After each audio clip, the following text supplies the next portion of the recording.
ರಾಜ್ಯ ಸರ್ಕಾರ ರಚನೆ ಮಾಡಿದಂತ SIT ನಲ್ಲಿ ತಮ್ಮ ಶಾಸಕರ ಪರವಾಗಿ ನಿಲ್ತದೆ ಅಂತಕ್ಕಂಥ ಸಂಪೂರ್ಣ ಮಾಹಿತಿ ನಮಗೂ ಕೂಡ ಇತ್ತು. SIT ಏನಾದ್ರು the special investigation team which was constituted to investigate the scam in Estate Development Corporation, SIT ಏನಾದ್ರು ನಾಗೇಂದ್ರ ಅವರು ತಪ್ಪಿತಸ್ಥರು, ದದ್ದನ್ ಅವರು ತಪ್ಪಿತಸ್ಥರು ಅಂತ ಏನಾದ್ರು SIT ಅವರು ವರದಿ ಕೊಟ್ಟಿದ್ದೇ ಆಗಿದ್ದಲ್ಲಿ ಮುಖ್ಯಮಂತ್ರಿಗಳಿಗೆ ಅದು ಮುಳುವಾಗ್ತಾ ಇತ್ತು. ತದನಂತರದಲ್ಲಿ ಮುಖ್ಯಮಂತ್ರಿಗಳು ಕೂಡ ನೇರವಾಗಿ ಹಣಕಾಸಿನ ಸಚಿವರಾಗಿರ್ತಕ್ಕಂಥ ಮುಖ್ಯಮಂತ್ರಿಗಳ ಪಾತ್ರವೂ ಕೂಡ ಇದರಲ್ಲಿ ಇರುವ ಕಾರಣ ಮುಖ್ಯಮಂತ್ರಿಗಳ ಬುಡಕ್ಕೆ ಬರ್ತಾ ಇತ್ತು. ಆ ಕಾರಣದಿಂದಲೇ ರಾಜ್ಯ ಸರ್ಕಾರ ರಚಿಸಿದಂತ SIT ಇಬ್ಬರು ಶಾಸಕರುಗಳಿಗೆ ಕ್ಲೀನ್ ಚಿಟ್ ಕೊಟ್ಟಿರ್ತಕ್ಕಂಥದ್ದು. ಮತ್ತೊಂದು ಕಡೆ ಮೈಸೂರಿನ ಮೂಡ ಹಗರಣ, ಮೂಡಾದಲ್ಲಿ ಮುಖ್ಯಮಂತ್ರಿಗಳು ಅವರ ಧರ್ಮಪತ್ನಿಗೆ ಬಂದಿರತಕ್ಕಂಥ 14 ನಿವೇಶನಗಳು, ಅಕ್ರಮವಾಗಿ ಬಂದಿರತಕ್ಕಂಥ 14 ನಿವೇಶನಗಳು. ಮತ್ತೊಂದು ಕಡೆ ಸಿದ್ದರಾಮಯ್ಯನವರು ಮುಖ್ಯಮಂತ್ರಿ ಆದ ನಂತರದಲ್ಲಿ ಮೂಡಾದಲ್ಲಿ ಆಗಿರ್ತಕ್ಕಂಥ 5,000 ಕೋಟಿಗೂ ಹೆಚ್ಚು ಒಂದು ಹಗರಣ ಏನಾಗಿದೆ. ಇವೆಲ್ಲ ವಿಚಾರಗಳನ್ನು ಹಿಡ್ಕೊಂಡು ನಾವು ಬೆಂಗಳೂರಿಂದ ಮೈಸೂರಿಗೆ ಪಾದಯಾತ್ರೆ ಕೂಡ ಮಾಡಿದ್ವಿ.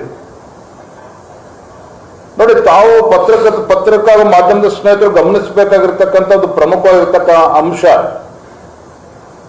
ಒಂದು ಕಡೆ ಸಿದ್ದರಾಮಯ್ಯನವರಾಗ್ಲಿ, DK ಶಿವಕುಮಾರ್ ಅವರಾಗ್ಲಿ ರಾಜ್ಯದಲ್ಲಿ ಕಾಂಗ್ರೆಸ್ ಪಕ್ಷಕ್ಕೆ ಅಧಿಕಾರಕ್ಕೆ ಅವಕಾಶ ಮಾಡಿಕೊಡಿ, ಬಹುಮತ ಕೊಡಿ, ಅಭಿವೃದ್ಧಿ ಮಾಡ್ತೇವೆ ಅಂತ ಹೇಳಿ ಅಹಿಂದ ಸಮಾವೇಶಗಳನ್ನ ಮಾಡಿಕೊಂಡು ಇವತ್ತು ರಾಜ್ಯದಲ್ಲಿ ಅಧಿಕಾರಕ್ಕೆ ಬಂದಿರತಕ್ಕಂಥ ಸಿದ್ದರಾಮಯ್ಯನವರ ನೇತೃತ್ವದ ಕಾಂಗ್ರೆಸ್ ಸರ್ಕಾರ ಯಾವ ರೀತಿ ಹಗರಣದಲ್ಲಿ ಮುಳುಗಿದೆ ಮತ್ತು ಯಾರಿಗೆ ನ್ಯಾಯ ಆಗ್ತದೆ, ಯಾವ ಅಹಿಂದ ಹೆಸರು ಹೇಳಿಕೊಂಡು ಅಧಿಕಾರವನ್ನು ನಡೆಸ್ತಾ ಇದ್ದಾರೋ, ಅಧಿಕಾರಕ್ಕೆ ಬಂದಿದ್ದಾರೋ ಅದೇ ಅಹಿಂದ ಸಮುದಾಯಗಳಿಗೆ ಇವತ್ತು ಸಿದ್ದರಾಮಯ್ಯ ನೇತೃತ್ವದ ಕಾಂಗ್ರೆಸ್ ಸರ್ಕಾರ ಅನ್ಯಾಯ ಮಾಡಿರ್ತಕ್ಕಂಥದ್ದು. ರಾಜ್ಯದಲ್ಲಿರ್ತಕ್ಕಂಥ ಪರಿಶಿಷ್ಟ ಜಾತಿ ಪರಿಶಿಷ್ಟ ಪಂಗಡಗಳ ಅಭಿವೃದ್ಧಿಗೆ ಮೀಸಲಿಟ್ಟಿರ್ತಕ್ಕಂಥ ಹಣವನ್ನು ಲೂಟಿ ಹೊಡಿತಾ ಇರ್ತಕ್ಕಂಥದ್ದು ಇದೇ ಸಿದ್ದರಾಮಯ್ಯ ನೇತೃತ್ವದ ಕಾಂಗ್ರೆಸ್ ಸರ್ಕಾರ. ಇದನ್ನು ನಾವು ಮರೆಯಬಾರದು. ಮೈಸೂರಿನ ಮೂಡ ಪ್ರಕರಣದಲ್ಲೂ ಸಹ ಬಡವರಿಗೆ ವಂಚನೆ ಮಾಡಿ ಅಲ್ಲಿರ್ತಕ್ಕಂಥ ದಲಿತರು ಬಡವರಿಗೆ ಸಿಗಬೇಕಾಗಿರ್ತಕ್ಕಂಥ ನಿವೇಶನವನ್ನ ಇವತ್ತು ರಿಯಲ್ ಎಸ್ಟೇಟ್ ನಡೆಸ್ತಕ್ಕಂಥ ಪುಡಾರಿಗಳಿಗೆ ಇವತ್ತು ನಿವೇಶನಗಳನ್ನ ಕೊಟ್ಟಿರ್ತಕ್ಕಂಥದ್ದು. ಮೂರನೇ ಅಂಶ ತಮಗೆ ಗೊತ್ತಿರಲಿ, ಸಿದ್ದರಾಮಯ್ಯನವರು ಪದೇ ಪದೇ ಹೇಳ್ತಾ ಇದ್ರು ಸದನದಲ್ಲಿ ಮೂಡ ಬಗ್ಗೆ ಚರ್ಚೆ ಮಾಡೋದಕ್ಕೆ ಅವಕಾಶ ಮಾಡಿಕೊಡ್ಲಿಲ್ಲ ಸಿದ್ದರಾಮಯ್ಯನವರು. ಅದು ಬೇರೆ ಮಾತು. ಅದಕ್ಕೆ ಕಾರಣಗಳು ಸಾಕಷ್ಟಿತ್ತು. ಬಿಜೆಪಿ JDS ಪಕ್ಷ ಮೂಡ ವಿಚಾರದಲ್ಲಿ ಎತ್ತಿರ್ತಕ್ಕಂಥ ಪ್ರಶ್ನೆಗೆ ರಾಜ್ಯದ ಗೌರವಾನ್ವಿತ ಮುಖ್ಯಮಂತ್ರಿಗಳಿಗೆ ಉತ್ತರ ಅವತ್ತೂ ಕೂಡ ಇರಲಿಲ್ಲ, ಇವತ್ತೂ ಕೂಡ ಇಲ್ಲ. ಅವ್ರ ಹತ್ರ ನಾವು ಎತ್ತಿರ್ತಕ್ಕಂಥ ಪ್ರಶ್ನೆಗಳಿಗೆ ಮುಖ್ಯಮಂತ್ರಿಗಳ ಹತ್ರ ಉತ್ತರ ಇಲ್ಲ. ಏನ್ ಹೇಳ್ತಾ ಇದ್ರು ಸಿದ್ದರಾಮಯ್ಯನವರು? ಬಿಜೆಪಿ ಸರ್ಕಾರ ಇದ್ದಾಗಲೇ ಅವರ ಧರ್ಮಪತ್ನಿಗೆ 14 ನಿವೇಶನಗಳು ಕೊಟ್ಟಿರ್ತಕ್ಕಂಥದ್ದು ಅನ್ನೋ ಮಾತನ್ನು ಹೇಳ್ತಾ ಇದ್ರು. ಇವತ್ತು ಮತ್ತೊಮ್ಮೆ ಪುನರುಚ್ಚಾರ ಮಾಡ್ತೇನೆ, ಮಾನ್ಯ ಮುಖ್ಯಮಂತ್ರಿಗಳು ಸಿದ್ದರಾಮಯ್ಯನವರೇ, ತಮ್ಮ ಧರ್ಮಪತ್ನಿಗೆ 14 ನಿವೇಶನಗಳು ಬಿಜೆಪಿ ಸರ್ಕಾರ ಇದ್ದಂತ ಅವಧಿಯಲ್ಲಿ ಕೊಟ್ಟಿರ್ತಕ್ಕಂಥದ್ದು ಅನ್ನುವ ವಿಚಾರವನ್ನು ತಾವೇನು ಹೇಳ್ತಾ ಇದ್ದೀರಿ. ತಮ್ಮ ಧರ್ಮಪತ್ನಿಗೆ 14 ನಿವೇಶನಗಳು ಮೂಡಾದ ಯಾವುದೇ ಸಭೆಯಲ್ಲಿ, ಮತ್ತೊಮ್ಮೆ ಹೇಳ್ತೇನೆ, ತಮ್ಮ ಧರ್ಮಪತ್ನಿಗೆ ಮುಖ್ಯಮಂತ್ರಿಗಳ ಧರ್ಮಪತ್ನಿಗೆ ಅಲಾಟ್ ಆಗಿರ್ತಕ್ಕಂಥ 14 ನಿವೇಶನಗಳು ಮೂಡಾದ ಯಾವುದೇ ಒಂದು ಸಭೆಯಲ್ಲಿ ತೀರ್ಮಾನ ಆಗಿಲ್ಲ. ಮೂಡಾದ ಯಾವುದೇ ಸಭೆಯಲ್ಲಿ ಮೀಟಿಂಗ್ ಅಲ್ಲಿ ಪ್ರೊಸೀಡಿಂಗ್ಸ್ ಆಗಿಲ್ಲ. ರಾಜ್ಯ ಸರ್ಕಾರವು ಕೂಡ ಇದಕ್ಕೆ ಅನುಮತಿಯನ್ನು ಕೊಟ್ಟಿಲ್ಲ. ಅಥವಾ ಮೂಡಾದಲ್ಲಿದ್ದಂತ ಅಂದಿನ ಕಮಿಷನರ್ ಇರ್ಬೋದು, ಮೂಡಾದಲ್ಲಿ ಅಂದು ಇದ್ದಂತ ಮೂಡಾದ ಅಧ್ಯಕ್ಷರು ರಾಜೀವ್ ಸಿದ್ದರಾಮಯ್ಯನವರ ಪರಮಾಪ್ತರೇನಿದ್ರು ಬಿಜೆಪಿನಲ್ಲಿ, ಅವರು ಸಹ ಮೂಡಾ ಮೀಟಿಂಗ್ ಅಲ್ಲಿ ಇಟ್ಟಿಲ್ಲ. ರಾಜ್ಯ ಸರ್ಕಾರ ಅನುಮತಿಯನ್ನು ಕೂಡ ಪಡೆದುಕೊಂಡಿಲ್ಲ. ಒಟ್ಟಾರೆಯಾಗಿ ಅಕ್ರಮವಾಗಿ ಇವತ್ತೇನು ಮುಖ್ಯಮಂತ್ರಿಗಳ ಧರ್ಮಪತ್ನಿಗೆ 14 ನಿವೇಶನಗಳು ಬಂದಿದೆ ಅಂತೇಳಿ ಮಾಹಿತಿ ಸಿದ್ದರಾಮಯ್ಯನವರಿಗೆ ಇದ್ರೂ ಸಹ ಅನಾಯಾಸವಾಗಿ ತಮ್ಮ ಕುಟುಂಬಕ್ಕೆ ಲಾಭ ಬರ್ತಿದೆ ಅಂತೇಳಿ ಕಣ್ಣು ಮುಚ್ಕೊಂಡು ಕೂತಿದ್ರು ಅಂದಿನ ವಿರೋಧ ಪಕ್ಷದ ನಾಯಕರಾಗಿದ್ದಂತ ಸಿದ್ದರಾಮಯ್ಯನವರು. ಸಿದ್ದರಾಮಯ್ಯನವರು ವಿರೋಧ ಪಕ್ಷದ ನಾಯಕರಿದ್ರು, ವರ್ಣಾ ಕ್ಷೇತ್ರದ ಶಾಸಕರು ಯತೀಂದ್ರ ಅವರಿದ್ರು, ಡಾಕ್ಟ್ರು.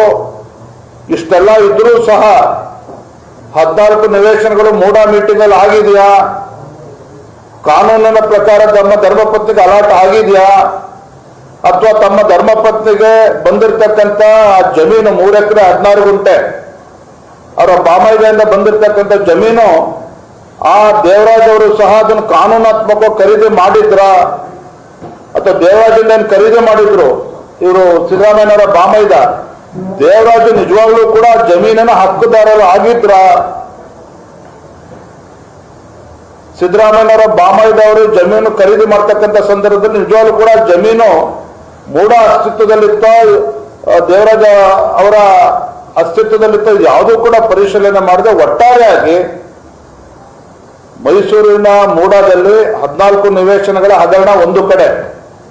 ಇವತ್ತನ್ನ ನಾಳೆ ಮುಖ್ಯಮಂತ್ರಿಗಳು 14 ನಿವೇಶನಗಳು ತಮಗೆ ಅಕ್ರಮವಾಗಿ ಬಂದಿದೆ, ತಮ್ಮ ಧರ್ಮಪತ್ನಿಗೆ ವಾಪಸ್ ಕೂಡ ಕೊಡ್ತೇನೆ ಅಂತೇಳಿ ಬಹುಶಃ ಉಚ್ಚ ನ್ಯಾಯಾಲಯದ ತೀರ್ಮಾನ ನಂತರ ಆದರೂ ಕೊಡಬೇಕಾಗ್ತದೆ.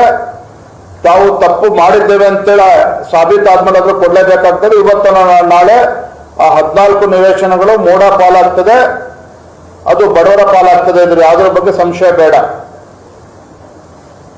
ಒಟ್ಟಾರೆಯಾಗಿ ಈ ಕಾಂಗ್ರೆಸ್ ಸರ್ಕಾರ ರಾಜ್ಯದಲ್ಲಿ ಅಧಿಕಾರಕ್ಕೆ ಬಂದ ನಂತರದಲ್ಲಿ ಒಂದು ಕಡೆ ಭ್ರಷ್ಟಾಚಾರದಲ್ಲಿ ಮುಳುಗೋಗಿರ್ತಕ್ಕಂಥದ್ದು, ಅಭಿವೃದ್ಧಿ ಅಂತಕ್ಕಂಥದ್ದು ನಿಂತಿದೆ ಅಂತ ಹೇಳೋದಿಲ್ಲ, ತಪ್ಪಾಗ್ತದೆ. ಅಭಿವೃದ್ಧಿ ಕೆಲಸಗಳು ಕಾಂಗ್ರೆಸ್ ಸರ್ಕಾರ, ಸಿದ್ದರಾಮಯ್ಯ ಸರ್ಕಾರದಲ್ಲಿ ಅಭಿವೃದ್ಧಿ ಅಂತಕ್ಕಂಥದ್ದು ಶುರುವೇ ಆಗಿಲ್ಲ. ಯಾವುದೇ ಒಂದು ಹೊಸ ಯೋಜನೆ ಹೊತ್ತು ಸಿದ್ದರಾಮಯ್ಯ ನೇತೃತ್ವದ ಕಾಂಗ್ರೆಸ್ ಸರ್ಕಾರ ರಾಜ್ಯದಲ್ಲಿ ಅನುಷ್ಠಾನ ಮಾಡ್ತಾ ಇಲ್ಲ. ನೋಡಿ ಇವತ್ತು ಎಲ್ಲಿಗೆ ಬಂದಿದೆ ಪರಿಸ್ಥಿತಿ. KSRTC ಇನ್ನೊಂದು 3-4 ತಿಂಗಳು ಹೀಗೆ ಹೋದ್ರೆ ಈಗಾಗಲೇ 4,500 ಕೋಟಿ ಇವತ್ತು ರಾಜ್ಯ ಸರ್ಕಾರ KSRTCಗೆ ಹಣ ತುಂಬಬೇಕಾಗಿದೆ, ಬಿಕಾಸ್ ಆಫ್ ದರ್ ಗ್ಯಾರಂಟಿ. ಇಲ್ಲ ಅಂದ್ರೆ KSRTC ಬಾಬು ಮುಚ್ಚ ಹಾಕ್ಬೇಕಾಗ್ತದೆ, ಸಂಬಳ ಕೊಡೋದಕ್ಕೂ ಕೂಡ ಅವ್ರ ದುಡ್ಡಿಲ್ಲ. ಮತ್ತೊಂದು ಕಡೆ ಅಂಗನವಾಡಿ ಕಾರ್ಯಕರ್ತರು ಕಾಂಗ್ರೆಸ್ ಅವರು ಮ್ಯಾನಿಫೆಸ್ಟೋದಲ್ಲಿ ಹೇಳಿದ್ರು, ತಮ್ಮ ಸರ್ಕಾರ ಅಧಿಕಾರಕ್ಕೆ ಬಂದ್ರೆ ಅಂಗನವಾಡಿ ಕಾರ್ಯಕರ್ತರ ಗೌರವ ಧನವನ್ನ ಜಾಸ್ತಿ ಮಾಡ್ತೀವಿ ಅಂತ ಹೇಳಿ. ನೋಡಿ ಇವ್ರ ಹಣೆ ಬರ ನೋಡಿ, ರಾಜ್ಯದ ಆರ್ಥಿಕ ಪರಿಸ್ಥಿತಿ ಯಾವ ರೀತಿ ಕುಗ್ಗೋಗಿದೆ ಅಂತ ಹೇಳಿದ್ರೆ, ಒಬ್ಬ ಅನುಭವಿ ಮುಖ್ಯಮಂತ್ರಿಗಳು 14 ಬಜೆಟ್ ಅನ್ನ ಮಂಡನೆ ಮಾಡಿರ್ತಕ್ಕಂಥ ಅನುಭವಿ ಮುಖ್ಯಮಂತ್ರಿಗಳು ಇದ್ರೂ ಸಹ ಅಂಗನವಾಡಿ ಕಾರ್ಯಕರ್ತರಿಗೆ ಗೌರವಧನ ಹೆಚ್ಚೋದಿರ್ಲಿ, ಅವರ ಗೌರವಧನ ಕೊಡೋದಕ್ಕಾಗ್ತಿಲ್ಲ. 3 ತಿಂಗಳು ಕಾಯ್ಬೇಕಾಗಿದೆ, ಈಗ 3 ತಿಂಗಳಿಂದ ಕೊಟ್ಟಿಲ್ಲ. ಮತ್ತೊಂದು ಕಡೆ ದಿನೇ ದಿನೇ ಕರ್ನಾಟಕ ರಾಜ್ಯದಲ್ಲಿ ಇವತ್ತು ಮಹಿಳೆಯರ ಮೇಲೆ ಅತ್ಯಾಚಾರಗಳು ಪ್ರಕರಣಗಳು ಜಾಸ್ತಿ ಆಗ್ತಾ ಇರ್ತಕ್ಕಂಥದ್ದು. ಒಂದು ಕಡೆ ಅಭಿವೃದ್ಧಿ ನಡೀತಾನೆ ಇಲ್ಲ, ಶುರುವೇ ಆಗಿಲ್ಲ. ರಾಜ್ಯದ ಆರ್ಥಿಕ ಪರಿಸ್ಥಿತಿ ಸಂಪೂರ್ಣವಾಗಿ ಕುಸಿದು ಬಿದ್ದಿರ್ತಕ್ಕಂಥದ್ದು, ಕಾನೂನು ಸುವ್ಯವಸ್ಥೆ ಹಾಳಾಗಿರ್ತಕ್ಕಂಥದ್ದು. ಮತ್ತೊಂದು ಕಡೆ ಔಟ್ ಗೋಯಿಂಗ್ ಚೀಫ್ ಮಿನಿಸ್ಟರ್ ಸಿದ್ದರಾಮಯ್ಯನವರು ಯಾವ ಕ್ಷಣದಲ್ಲಿ ಬೇಕಾದ್ರೂ ಮುಖ್ಯಮಂತ್ರಿ ಸ್ಥಾನಕ್ಕೆ ರಾಜೀನಾಮೆ ಕೊಡಬಹುದು.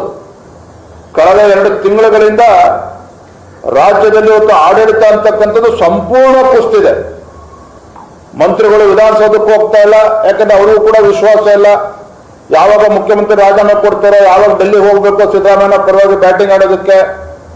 ಪಾಪ DK ಶಿವಕುಮಾರ್ ಸಾಹೇಬ್ರು ಬಿಡಿ ಆಗಲೇ ವೈಷ್ಣವ ಹೋಗಿ ಬಂದ್ಬಿಟ್ಟಿದ್ದಾರೆ. ತಾಯಿಯಲ್ಲಿ ಆಶೆ ಬೇಡ್ಕೊಂಡು ಆಶೀರ್ವಾದ ಪಡ್ಕೊಂಡು ಬಂದಂಗೆ ಕಾಣ್ತಾರೆ, ಅದು ಬೇರೆ ವಿಚಾರ. ಆದರೆ ಎಲ್ಲೋ ಒಂದ್ ಕಡೆ ಸಿದ್ದರಾಮಯ್ಯನವರು, ಮುಖ್ಯಮಂತ್ರಿಗಳು ಆಗಿರ್ತಕ್ಕಂಥ ಸಿದ್ದರಾಮಯ್ಯನವರು ಕ್ಷಣಗಣನೆ ಪ್ರಾರಂಭ ಆಗಿದೆ. ಯಾವ ಸಂದರ್ಭದಲ್ಲಿ ಬೇಕಾದರೂ ರಾಜೀನಾಮೆನ ಕೊಡಬಹುದು. ಆದರೆ ನಾನು ರಾಜ್ಯದ ಭಾರತೀಯ ಜನತಾ ಪಾರ್ಟಿ ಅಧ್ಯಕ್ಷನಾಗಿ ಇವತ್ತೇನು ಮೊನ್ನೆ ಬೆಂಗಳೂರಿನಿಂದ ನಾವು JDS ಎರಡೂ ಪಕ್ಷಗಳು ಪಾದಯಾತ್ರೆ ಮಾಡಿದಂಥ ಸಂದರ್ಭದಲ್ಲಿ ನೋಡಿದ್ರೆ ಯಾವ ರೀತಿ ಉತ್ಸಾಹದಿಂದ ಆ ಪಾದಯಾತ್ರೆಯಲ್ಲಿ ಸಾವಿರ ಸಂಖ್ಯೆಯಲ್ಲಿ ಪಾಲ್ಗೊಂಡ್ರು. ಪಾಪ ಕಾಂಗ್ರೆಸ್ನವರು ಗಾಬರಿಯಾಗಿ ನಮ್ಮ ಪಾದಯಾತ್ರೆ ತಲುಪೋ ಮುನ್ನ ಜನಾಂದೋಲನ ಯಾತ್ರೆಯನ್ನು ಕೂಡ ಕಾಂಗ್ರೆಸ್ DK ಶಿವಕುಮಾರ್ ನೇತೃತ್ವ ಕಾಂಗ್ರೆಸ್ ಪಕ್ಷದವರು ಮಾಡಿದ್ರು. ಮತ್ತೊಂದು ಕಡೆ ಸ್ವತಃ ಮುಖ್ಯಮಂತ್ರಿಗಳು ಮೈಸೂರಿನಲ್ಲಿ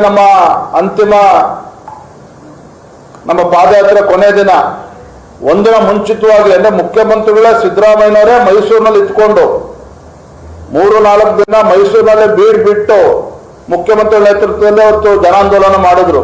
ಸೊ ಒಟ್ಟಾರೆಯಾಗಿ ಮುಖ್ಯಮಂತ್ರಿಗಳು ಇವತ್ತು ರಾಜ್ಯದ ಜನರ ವಿಶ್ವಾಸನ ಕಳೆದುಕೊಂಡಿದ್ದಾರೆ. ಮುಖ್ಯಮಂತ್ರಿಗಳ ಬಗ್ಗೆ ಅವರ ಪಕ್ಷದ ಶಾಸಕರು ಕೂಡ ವಿಶ್ವಾಸನ ಕಳೆದುಕೊಳ್ತಾ ಇದ್ದಾರೆ. ಇವತ್ತು ದಲಿತರ ಹೆಸರು ಹೇಳಿಕೊಂಡು ಈ ನಾಡಿನ ಬಡವರು, ಪರಿಷ್ಠ ಜಾತಿ, ಪರಿಷ್ಠ ಪಂಗಡಗಳ ಉದ್ಧಾರ ಮಾಡ್ತೀವಿ ಅಂತ ಹೇಳಿದಂತ ಮಾನ್ಯ ಮುಖ್ಯಮಂತ್ರಿಗಳು ಸಿದ್ದರಾಮಯ್ಯನವರು ಎಲ್ಲ ಸಮುದಾಯಗಳನ್ನು ಕೂಡ ಕೈ ಬಿಟ್ಟಿದ್ದಾರೆ. ಅವರ ಅಭಿವೃದ್ಧಿ ಬಗ್ಗೆ ಚಿಂತನೆ ಇಲ್ಲ, ರಾಜ್ಯದ ಅಭಿವೃದ್ಧಿ ಬಗ್ಗೆ ಚಿಂತನೆ ಇಲ್ಲ, ಹಾಗೆ ಕಾಲಹರಣ ಮಾಡ್ತಾ ಇದ್ದಾರೆ.